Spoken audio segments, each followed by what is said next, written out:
নমস্কাৰ শ্ৰাৱিদসকল, আপোনালোকৰ কাৰণে এক শেহতীয়া খবৰ য'ত আপোনালোকৰ বিদ্যালয়ৰ পাঠদানৰ সময়ৰ সাল সলনি হৈছে আৰু যাৰ ফলত আপোনালোকৰ একাডেমিক কেলেণ্ডাৰ মতে হ'ব বিদ্যালয়ৰ পাঠদান আৰু যাৰ ফলত আপোনাৰ এক গুৰুত্বপূৰ্ণ শেহতীয়া খবৰ যাৰ ফলত আপোনাৰ ৰাজ্যৰ শিক্ষক কৰ্মচাৰীসকলে তেওঁলোকে আগৰ মতে আপোনাৰ পাঠদান কৰিব লাগিব আৰু সেয়েহে বিভাগীয় কৰ্তৃপক্ষৰ পৰা আপোনাৰ দুখন জিলাৰ শেহতীয়া জাননী প্ৰকাশ পাইছে।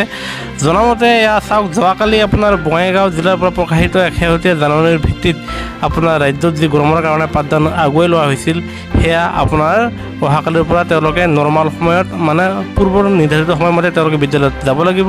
আনহাতে এয়া চাব, এয়া কামৰূপ মেট্ৰৰ এই জাননীৰ মতে তেওঁলোকে যোৱা 4 তাৰিখৰ পৰা তেওঁলোকে বিদ্যালয়ত পূৰ্বৰ সময়মতে তেওঁলোকে যাব লাগিব আৰু সেয়েহে এই গুৰুত্বপূৰ্ণ দুটা খবৰ বঙাইগাঁও ডিষ্ট্ৰিক্ট আৰু কামৰূপ ডিষ্ট্ৰিক্ট কামৰূপ এমৰ আপোনাৰ শিক্ষক কৰ্মচাৰীসকলে তেওঁলোকে পূৰ্বৰ সময়মতে তেওঁলোকে বিদ্যালয়ত যাব লাগিব। সেয়েহে গুৰুত্বপূৰ্ণ ভিডিঅ'টো আপোনালোকৰ আন বন্ধুবৰ্গলৈ শ্বেয়াৰ কৰিব। আনহাতে শিক্ষক কৰ্মচাৰীসকলৰ সৈতে জড়িত প্ৰতিটো শেহতীয়া খবৰ পাবলৈ আমাৰ চেনেলটো ছাবস্ক্ৰাইব কৰিবলৈ নাপাহৰিব। ভিডিঅ'টো চাবলৈ ধন্যবাদ।